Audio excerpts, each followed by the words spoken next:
Doutora, quantos processos em média essa vara recebe aqui em Belém por mês? Nós temos uma média de 70 processos por mês, né? E eles abrangem quais? Porque quando a gente fala crimes, envolve que tipos de crime?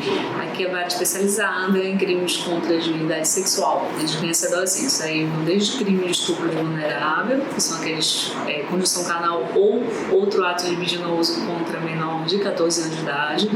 Estupro qualificado, que é aqueles praticados entre 14 e até 17 anos, envolvendo violência real ou grave ameaça, né? Estupro contra menores de 18, maiores de 14. Tem também os crimes de exploração sexual, pornografia infanto-juvenil, armazenamento, compartilhamento de imagens envolvendo pornográficas de crianças e adolescentes, ou mesmo uma exploração sexual em troca de bens ou valores. Temos também os crimes de importunação sexual, quando é praticado contra maiores de 14 e menores de 18 anos de idade. Crimes contra a dignidade sexual, de modo geral. Certo. E desses todos que a senhora falou, quais a senhora considera hoje os mais recorrentes? Os mais recorrentes são, sem sombra de dúvidas, mais de 50% dos crimes de implementação da vara de estupro de vulnerável, praticados contra menores de 14 anos de idade. São crimes de condição carnal ou outro ato libidinoso, esses crimes de estupro. E quando envolve esse tipo de crime, a senhora analisa que exista um padrão para as circunstâncias desses casos? Sim, normalmente o padrão que se observa, a maioria das vítimas são crianças e adolescentes até 13 anos e do gênero feminino. Existe uma minoria de vítimas, tem também, claro, do gênero masculino, mas a maioria é do gênero feminino. Em relação aos abusadores, aos autores dos crimes sexuais, infelizmente, na verdade, são mais de 90% padrasto ou pai biológico, aqueles que têm o dever legal de proteger essas vítimas, mas violam seus direitos, sua dignidade sexual. Então, a maioria é praticado no ambiente intrafamiliar. Então, é esse padrão que se observa em crimes dessa natureza, nos crimes sexuais contra crianças e adolescentes. E hoje em dia, a senhora avalia que esse tipo de caso, eles são, como é que a gente pode dizer, eles tramitam de forma ágil, de forma com tempo justo, ou a senhora acha que ainda pode ser um pouco mais ágil isso? Nós estamos tentando sempre agilizar, porque precisamos fazer, inclusive a previsão da lei da escuta protegida, a lei 13431, ela traz a necessidade de antecipação de prova, ou seja, a oitiva de crianças e adolescentes até antes do oferecimento da denúncia pelo Ministério Público. E isso facilita a questão da preservação da memória dessas vítimas, evitar essa pressão familiar, já que a maioria dos casos ocorre no ambiente intrafamiliar. Então, nós realizamos audiências de segunda a sexta-feira, é uma média de 4 a 5 audiências por dia para tentar realmente dar essa resposta que é necessária a esse tipo de crime. Então, a crimes dessa natureza que precisam realmente dar essa prioridade absoluta que crianças e adolescentes, enquanto vítimas de violência, precisam realmente ter. Em todas as circunstâncias também, acho que essa proteção integral ela precisa ser garantida. Com certeza. E a vara desenvolve ações para combater e conscientizar também contra esse tipo de crime e para também alertar quem está ao redor, poder sinalizar, poder denunciar? Sim, nós temos um projeto que é intitulado Projeto Minha Escola, Meu Refúgio, desde 2014, que a vara desenvolve. Já foram alcançadas quase 7 mil pessoas desde então. São visitas a escolas, a instituições de ensino, com distribuição de materiais, cartilhas, voltadas não só à primeira infância, crianças até 6 anos de idade, trabalhar com prevenção, que ainda é a melhor forma, a melhor solução para esses tipos de crimes, porque uma vez instaladas essas consequências psicológicas na vida dessas vítimas muito sérias, podem inclusive levar à morte. Em muitos casos, todos os dias ouvimos depoimentos sobre ideações suicidas, tentativas de suicídio, e depressão, uma série de outras consequências que precisam ser trabalhadas e muitas vezes podem se tornar irreversíveis. Até porque essas crianças e adolescentes acabam se sentindo culpados pelos crimes praticados, são desacreditados pela família, porque a família normalmente não quer a punição do agressor. Quer aceitar. não quer aceitar, não quer que seja responsabilizado criminalmente, então acabam desacreditando. E essas vítimas se sentem culpadas realmente pelas consequências que possam vir em razão da responsabilização criminal, com condenação, prisão, enfim. É importante trabalhar com a prevenção. Além desses materiais voltados à primeira infância, tem material para as outras faixas etárias, crianças, adolescentes e educadores, trabalhando as mudanças de comportamento que possam indicar que crianças e adolescentes possam estar sofrendo alguma violência. Então, na escola, que é o segundo local mais frequentado pelas vítimas, né, onde esse educadora pode lançar esse olhar de saber, um olhar sensível, pode identificar esses sinais e também tomar as medidas, como o próprio Estatuto da Criança e Adolescente prevê, né, no artigo 56, no artigo 143, que leva as instituições de ensino, assim como quem trabalha com a área de saúde, com a responsabilidade dentro da rede de proteção de notificar os casos de que tenham notícia a respeito de suspeita, não precisa nem de confirmação. A confirmação vem com a autoridade judicial, o sistema de justiça, né? Mas eles podem levar o caso para que essas crianças e adolescentes possam ser quanto antes atendidas e fazer cessar a violência, né? Principalmente quando é violência sexual. E aí, então, esse trabalho já vem sendo desenvolvido desde então, também tem parcerias com a Secretaria de Segurança Pública, com as Secretarias de Educação, do estadual, municipal. O projeto já esteve também, né, de João do Marajó, em Breves, Cachoeira do Ari, em alguns municípios também da região, e levando esse conhecimento, porque eu acho que a informação ainda é a melhor forma também de prevenir, de combater. Exatamente. E hoje, na sua avaliação, como é que a senhora acha que a legislação brasileira tem caminhado em prol a esse combate de crimes contra a dignidade sexual de crianças e adolescentes? A legislação tem avançado, né? A lei da escuta protegida, inclusive, é um avanço significativo, que é a lei 13.431, que é de 2017, entrou em vigor em 2018, um ano depois da publicação, trazendo, então, essa questão da antecipação de prova, dessa oitiva dessas crianças e adolescentes antes mesmo do oferecimento de denúncia, tanto crianças até 7 anos em qualquer tipo de violência e, no caso dos crimes sexuais, qualquer idade até 17 anos, uma vez praticado contra crianças e adolescentes, também antecipação de prova, para preservar a sua memória, para evitar também que falem de forma repetida várias vezes, isso levava a uma revitimização. Então trouxe também a previsão da violência institucional, né, uma violência específica, nesses casos um protocolo para ser adotado nessas oitivas.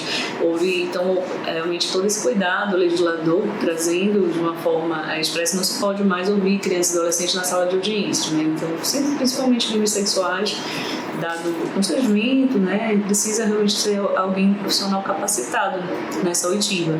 E que nos contamos com a equipe técnica, composta por psicólogos, pedagogos que são capacitados nessa técnica na oitiva, e é transmitido da sala de depoimento especial para a sala de audiências em tempo real.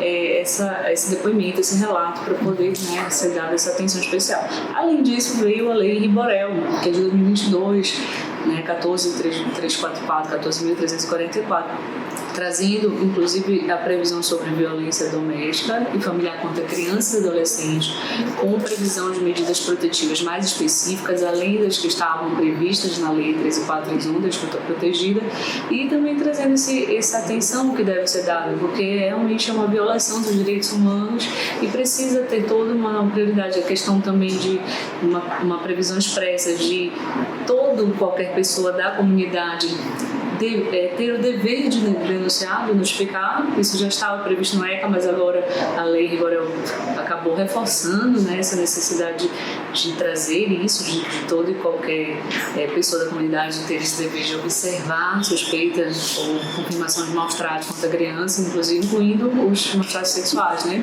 Esses maus-tratos podem ser físicos, psicológicos, sexuais, patrimoniais.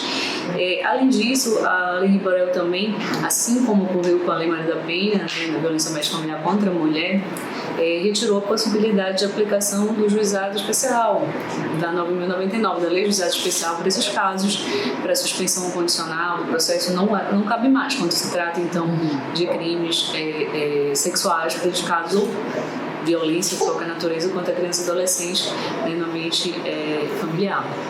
Então, assim, tem avançado nesse aspecto e realmente a gente observa que foi positivo esse avanço dessas, especificamente de 2 leis, esses novos diplomas que vieram trazendo alterações dentro do Estatuto da Criança e Adolescente, no Código Penal, para a proteção, né, dessas crianças e adolescentes vítimas de violência. E mesmo com esses avanços, com essas melhorias, quais a senhora observa que são os principais desafios no combate a esse tipo de crime? Especificamente nos crimes contra a dignidade sexual, o grande desafio que ainda se apresenta se refere exatamente à ocorrência, na maioria dos casos, no ambiente intrafamiliar.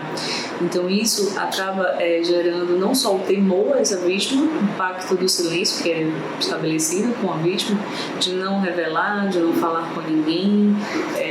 Se não se observar esses sinais de mudanças de comportamento, às vezes pode perdurar anos. E mesmo quando há a denúncia, o registro, e agora a gente observa então um aumento no número de registros, né? Um aumento no número de denúncias, não é um aumento no número de casos, porque infelizmente ainda são só 10% desses casos que chegam ao conhecimento das autoridades competentes. O restante não chega ao conhecimento exatamente por isso, por esse medo, por essa questão do sigilo que é imposto pelo abusador, a família também que desacredita essas vítimas, acaba desacreditando, mesmo quando elas têm a coragem de revelar, e eles acabam então deixando ou ao revelarem também se sentem de alguma forma pressionados. Por isso que é importante essa antecipação de prova, para evitar a pressão familiar e preservar a memória dessas vítimas. Mas ainda é um grande desafio, porque mais de 90% dos casos ocorrem dentro da família, e aí isso dificulta essa questão da vítima ter coragem de falar, saber a quem pedir ajuda. E acho que a conscientização, trabalhar com prevenção ainda é uma melhor forma, né, de evitar. Por exemplo, a gente tem crianças de pouca idade, quando ainda na primeira infância, elas acabam confundindo com atos como o abusador tenta fazer parecer que são de brincadeiras ou mesmo atos de carinho, já que é uma relação de afeto que ela tem com esse abusador. Se ele é o pai, o avô, ele é o padrasto. E aí ela não consegue perceber por uma questão de não conhece questões da sexualidade, né? Inocência. Quando chega na fase da adolescência e ela percebe que aquilo não era o correto, ela vai então desenvolver problemas psicológicos muito graves, que é quando vem desenvolvendo esses problemas de ordem emocional que vão remontar à época da infância.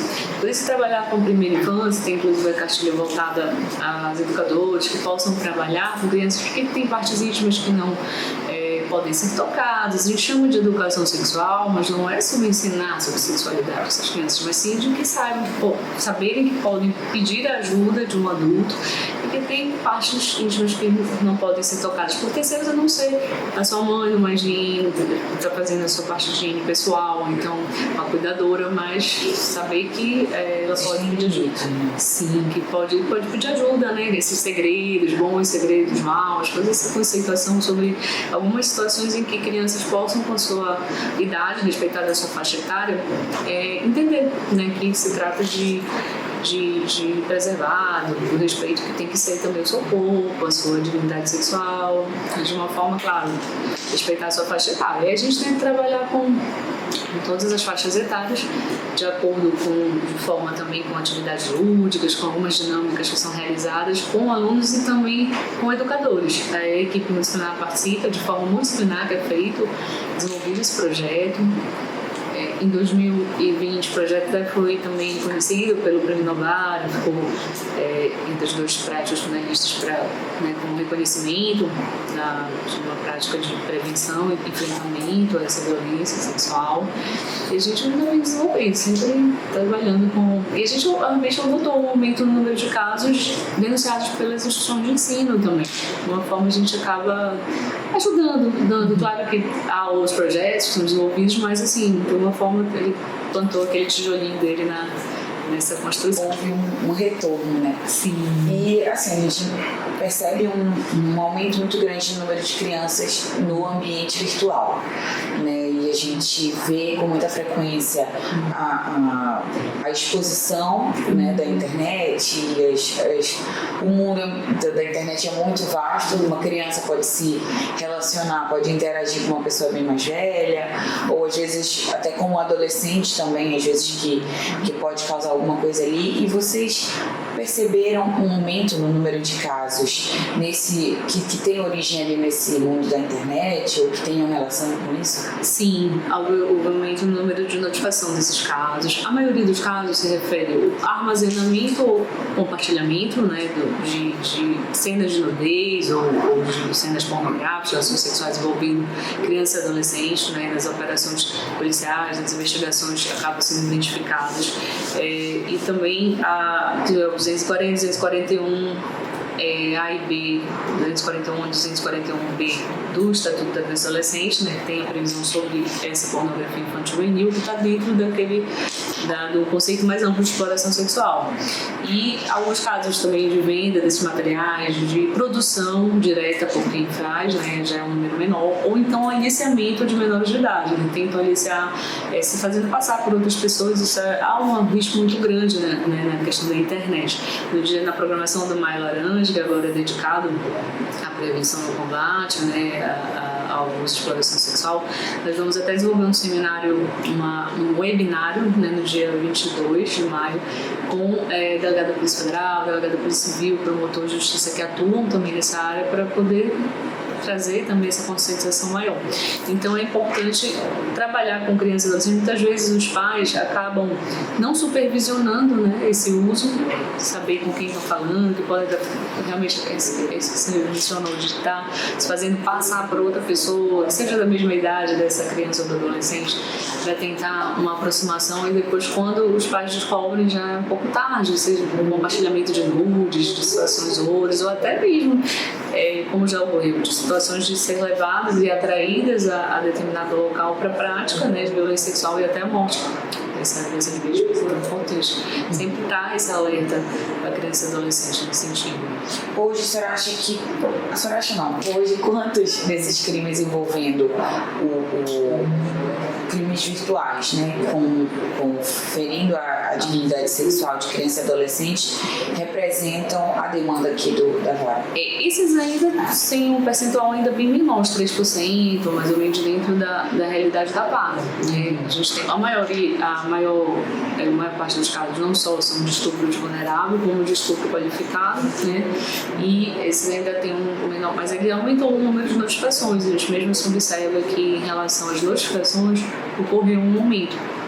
Dentro da realidade da vara, ainda representa um percentual menor do que os demais, né? Que são praticados presencialmente, dessa forma. E como é que a senhora vê que a lei tem tratado hoje essa nova realidade para esses abusos, essas infrações contra esses menores? Em relação aos crimes da virtuais, isso. É interessante que a Lei Brasil da Escuta Protegida, 13421, quando ela vai fazer a definição dos tipos de violência, quando ela define a violência sexual, ela coloca de uma forma expressa. E não só a violência praticada de forma presencial, né, diretamente, mas também através de forma virtual, quando é praticada ali, aliciando esses menores de idade, fazendo essa pornografia infantil juvenil, e coloca, né, de uma forma expressa dessa exploração sexual, trazendo o Estatuto da Criança e Adolescente, também traz no seu rol todas essas condutas que vêm desde o armazenamento até compartilhamento, a produção, a venda, né, são realmente todos tratados como delitos, e a lei vem trazendo que essa prática também existe a questão do estupro, que não é só presencial, mas também virtualmente possível fazer essa abordagem e obter essas situações de resultados para satisfação, né, da lascívia de quem está tentando aliciar essa criança ou adolescente.